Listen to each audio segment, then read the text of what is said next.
Welcome back to Scientia Academiae.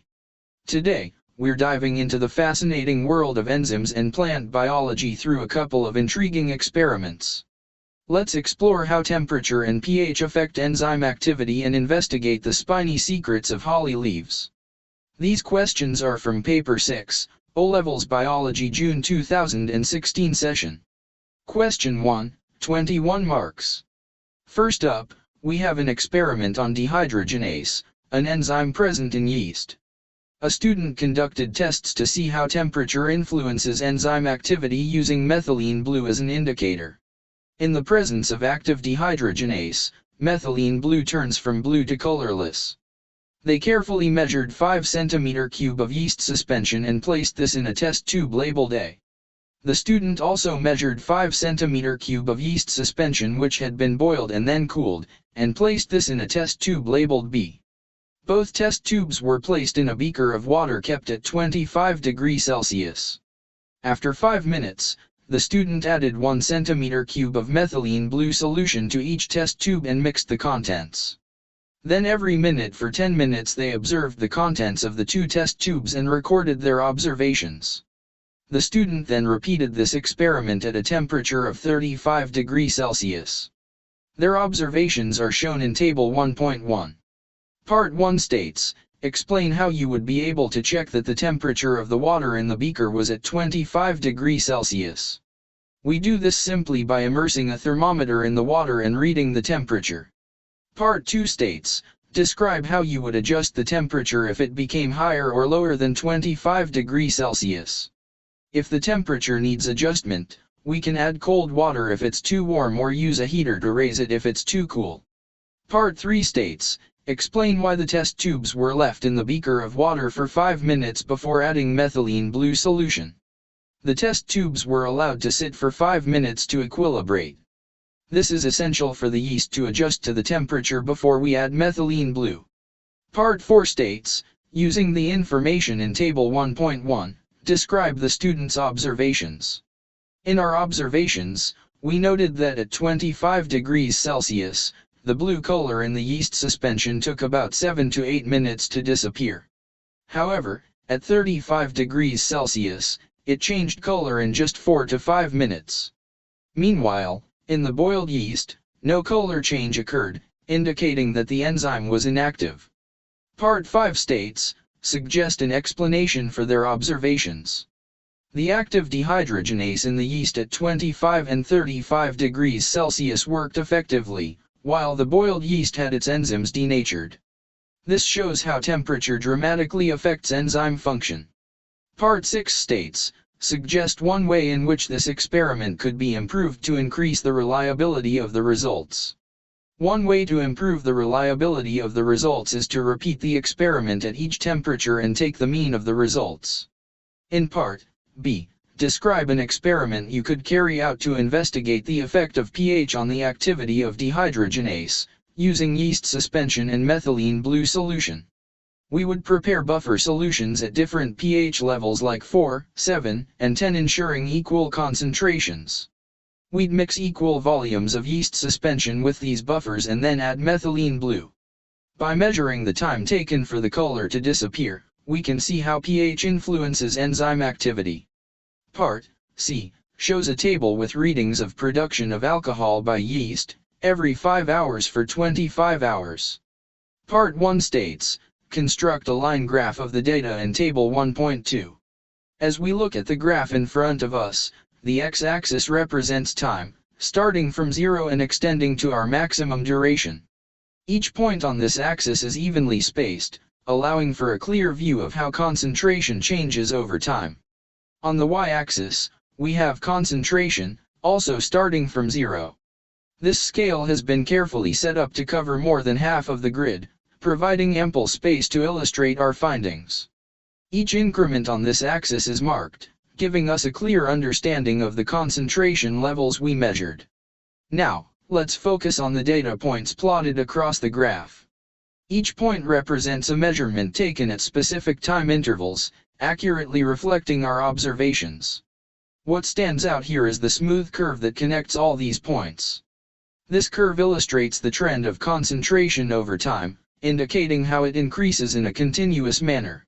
In summary, this graph not only presents our data clearly but also allows us to visualize the dynamics of concentration over time effectively. Part 2 states, use your graph to find the concentration of alcohol after 12 hours. Draw a line on the graph as shown and take the reading. In this case the reading is 6.2 grams per decimeter cube. Question 2, 18 marks. Now, shifting gears to plant biology, a student investigated the number of spines on holly leaves at different heights. They compared 12 leaves from 1 meter above the ground with 12 leaves from 3 meters. The student's results are shown in figure 2.2. Part 1 states, construct a table of these results. Arrange the number of spines on each leaf in rank order, from lowest to highest. We have ruled border lines and clear column lines to enhance readability. In our headings, we categorize the data by the number of spines, with measurements taken at 1 meter and 3 meters. Now, let's dive into the data. All values for 1 meter and 3 meters have been meticulously transferred to the table. It's important to note that all entered data is correctly ranked from lowest to highest, ensuring clarity and precision. Part 2 states, calculate the mean number of spines on the leaves growing 1 meter above the ground and the mean number of spines on the leaves growing 3 meters above the ground. Using the data from the table we found that the mean number of spines was 16 for leaves at 1 meter, compared to 14 at 3 meters. Part 3 states, construct a bar chart to compare the mean number of spines on leaves growing 1 meter above the ground with the mean number of spines on leaves growing 3 meters above the ground. On the x-axis, we have the mean number of spines, while the y-axis indicates the height above ground, measured in meters. Notice the two bars, clearly marked at 1 meter and 3 meters above ground. Each bar is of equal width and has ruled lines to enhance visibility. The taller bar represents the mean spine count at 1 meter, reaching at least 50 millimeters high on our grid, while the shorter bar illustrates the count at 3 meters. Now, let's focus on the plotted means. The data points are accurately represented on the graph. The 3 meter height shows a lower spine count compared to the 1 meter height, highlighting the trend in our findings.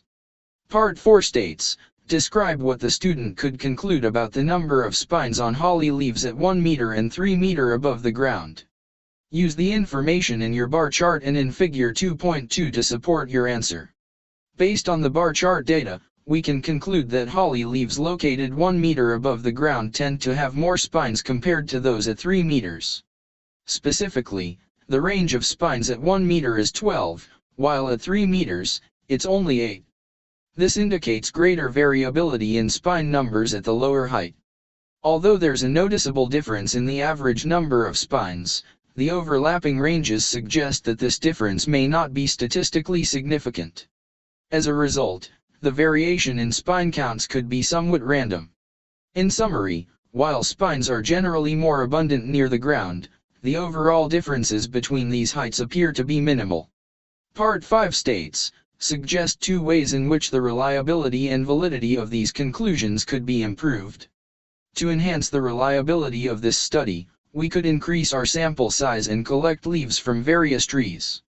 This would help us account for environmental differences. Part B. Giving full experimental details, explain how you could compare the numbers of stomata on the upper and lower surfaces of a holly leaf.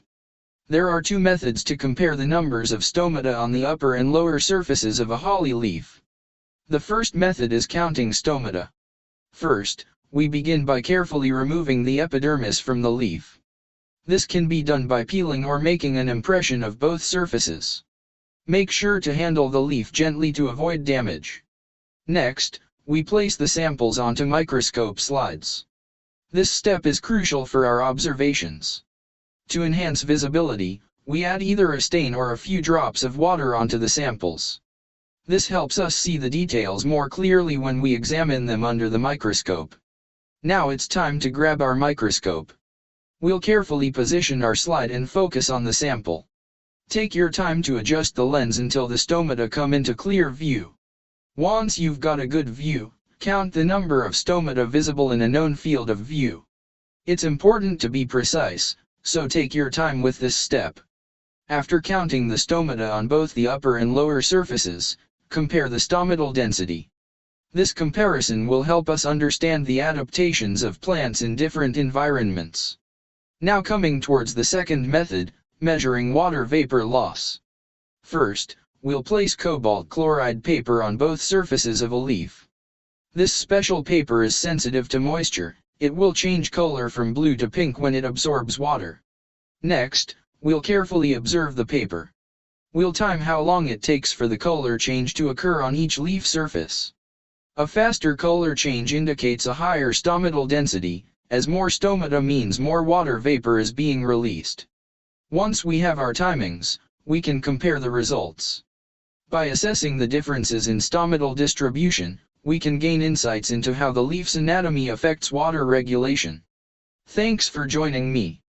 If you found this information helpful, don't forget to like, subscribe, and hit that notification bell for more scientific insights. Until next time, keep exploring the wonders of science.